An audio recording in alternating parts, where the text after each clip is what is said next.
Kebutuhan-kebutuhan di sana sangat sulit. Apakah itu makanan, apakah itu juga minuman. Dan di padang gurun ini justru bahaya selalu menunggu. Mungkin mati kehausan karena tidak ada air, tidak ada makanan. Bahkan mungkin ada binatang-binatang yang berbisa di padang gurun itu. Begitu juga dengan padang belantara. Padang belantara itu tidak baik untuk dilalui, karena di situ juga mengintai kapan saja binatang buas. Tempat itu tidak baik untuk dilewati. Namun Alkitab berkata bahwa padang gurun dan padang belantara itu diubah Tuhan seperti Taman Eden dan Taman Tuhan. Saya akan sampaikan 3 hal penting berbicara tentang padang gurun. Apa yang dicatat oleh Alkitab, peristiwa yang terjadi di padang gurun. Yang pertama adalah di padang gurun terjadi tiang awan dan tiang api. Bahwa di padang gurun pada waktu bangsa Israel keluar dari Mesir menuju tanah Kanaan, mereka melewati padang gurun, padang tandus, padang pasir, di mana kalau siang hari sangat panas. Dari atas sinar matahari, dari bawah luapan dari pasir yang panas.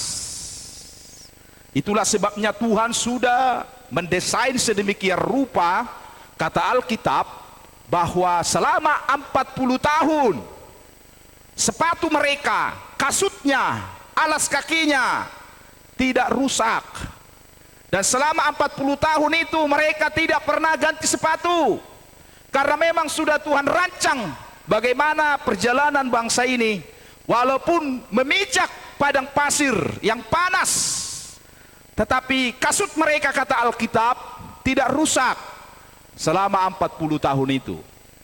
Luar biasa. Dan di sana tiang awan dan tiang api. Ketika mereka berjalan di siang hari, ada tiang awan yang menyertai mereka.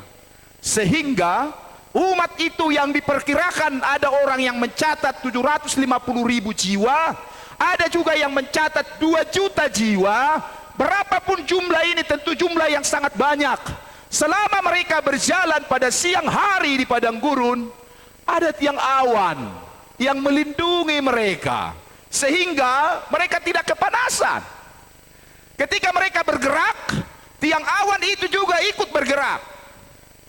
Ketika mereka berhenti berkemah sesuai firman Tuhan, maka tiang awan itu juga ikut berhenti. Dan pada waktu malam hari, tentu di malam hari udara yang panas, udara yang dingin maksud saya, yang menghantam mereka pada waktu malam hari, karena bebas angin yang menembus mereka di padang gurun itu, maka Tuhan siapkan tiang api. Selain daripada membuat mereka hangat tubuhnya, dan itu juga menjadi penerang langkah mereka ketika berjalan di malam hari. Itu yang menjadi lampu mereka, itu yang menjadi sulu mereka. Ketika mereka berjalan di malam hari, di cuaca yang dingin, Tuhan buat ada tiang api yang membuat mereka hangat. Dan ketika keadaan dingin, mereka dipanaskan, dihangatkan tubuhnya karena tiang api ini. Luar biasa ini. Bagaimana Alkitab mencatat tadi bahwa tiang awan dan tiang api ada beserta dengan mereka di padang gurun. Itu sebabnya ibu bapak, percayai, mungkin engkau juga sedang menghadapi padang gurun akhir-akhir ini. Sepertinya keadaan tandus, sulit. Kehidupan makan minum begitu sulit seperti di padang gurun.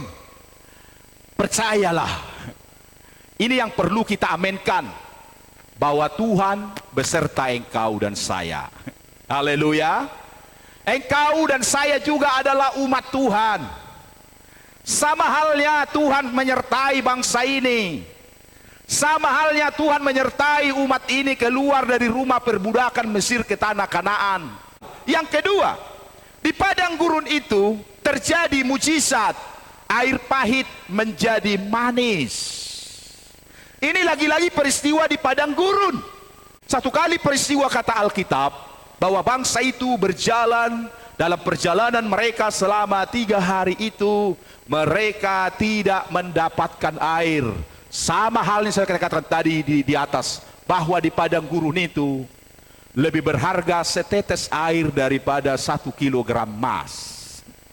1 kilogram emas tidak ada gunanya di padang gurun, di padang pasir. Tapi setetes air itu sangat berharga.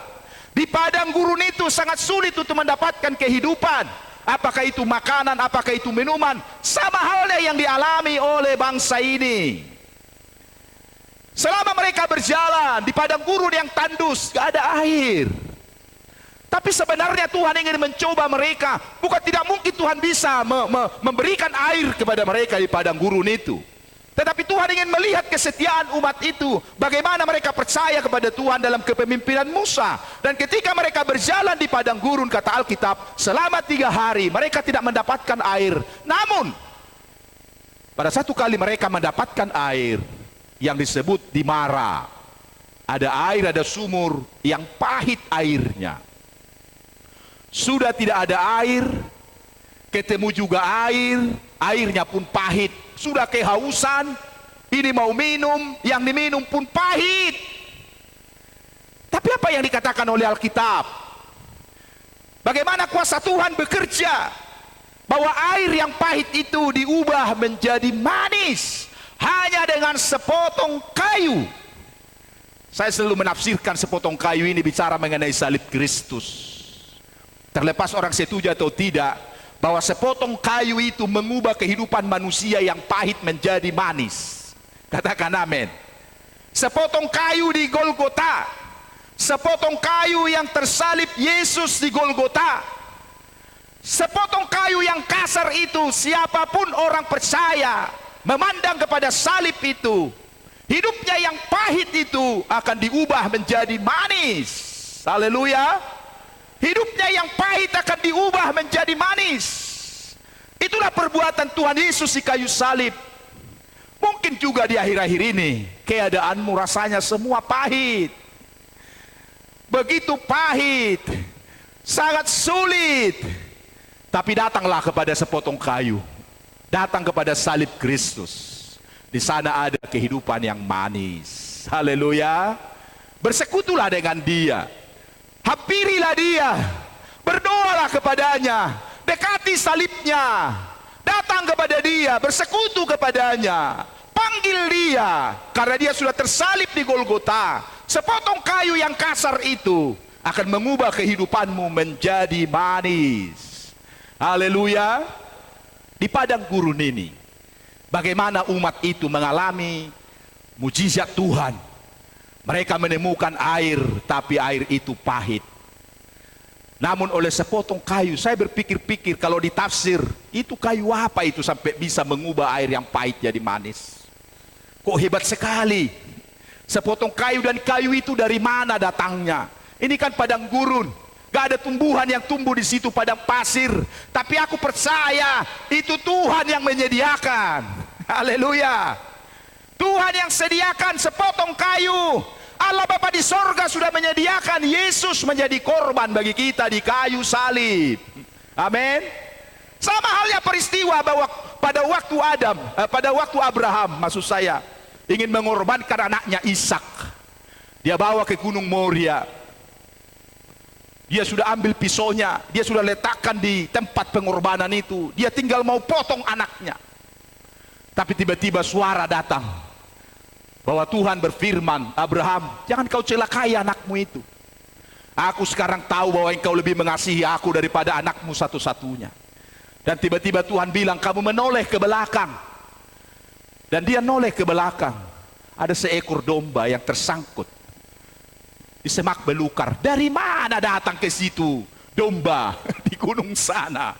Siapa yang bawa itu domba naik ke gunung sana? Emangnya dia onta yang bisa naik, kuda yang bisa naik? domba naik ke gunung sana. Tapi aku percaya sekali lagi itu Tuhan yang sediakan. Haleluya. Tuhan yang sediakan itu. Di padang gurun kata Alkitab, batu yang keras mengeluarkan air yang banyak. Dan Tuhan yang mengerjakan ini. Dan Tuhan berkata kepada Musa, tongkat yang kamu pegang itu, yang kamu pakai memukul sungai Nil, yang mengubah air sungai Nil menjadi darah, sekarang kau pukulkan juga tongkat itu ke gunung batu itu. Dia akan keluarkan air yang banyak. Ini sebuah peristiwa yang luar biasa, perbuatan Tuhan yang dahsyat. Makanya saya berkata tadi, sebenarnya bangsa ini tidak pernah kekurangan. Tinggal mereka hanya meminta kepada Tuhan. Tapi mereka bersungut-sungut. Mereka suka bertengkar. Tinggal mereka minta saja kepada Tuhan, bahwa Tuhan sediakan makan minum mereka. Haleluya. Tidak perlu bersungut-sungut. Kita pun anak-anak Tuhan, orang-orang percaya, tinggal minta saja kepada Tuhan. Bukankah firman-Nya juga menjamin itu? Mintalah, maka kamu akan diberi. Ketoklah, maka pintu akan dibuka. Carilah, kamu akan mendapat. Apalagi? Itu kan sudah. Kau minta, kau dapat. Kau ketok pintu, pintu dibuka. Kau cari, kau dapat. Apa yang kau minta diberi Tuhan. Tinggal kita meminta saja. Ngapain bertengkar? Ngapain bersungut-sungut? Ngapain marah-marah? Kita percaya bahwa Tuhan memelihara kita. Haleluya.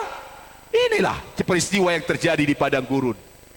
Mereka kehausan, tapi sebenarnya mereka tinggal minta saja kepada Tuhan. Bayangkan, gunung batu yang keras itu pun bisa dipakai Tuhan mengeluarkan air yang banyak sampai mereka bisa minum puas sepuasnya. Dalam Tuhan ini tidak pernah ada kekurangan. 5 roti 2 ikan itu, Dia selalu adakan kelebihan mujizat yang dahsyat. 5.000 orang makan laki-laki, belum termasuk perempuan dan anak-anak. Selalu berlebih. Dalam Tuhan ini selalu berkat lebih. Haleluya. Berkat Tuhan selalu melimpah. Berkat Tuhan selalu berlimpah ruah kepada kita.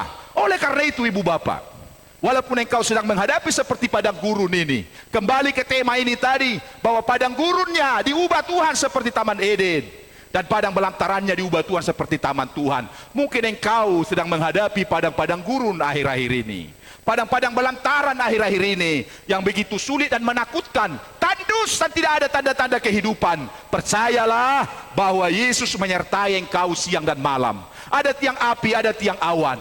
Yesus Tuhan kita itu juga yang akan mengadakan mujizat kepadamu, yang mengubah yang pahit menjadi manis, karena di Golgota Dia sudah selesaikan semuanya, dan engkau akan minum sepuasnya, karena ada tongkat yang memberi kuasa bicara mengenai firman Allah. Bahwa tongkat itu menggambarkan firman Tuhan, dan tongkat inilah, firman inilah yang menuntun langkah kita. Apa yang kau butuhkan, apa yang kau minta, percaya firman Allah akan menjaminnya. Haleluya.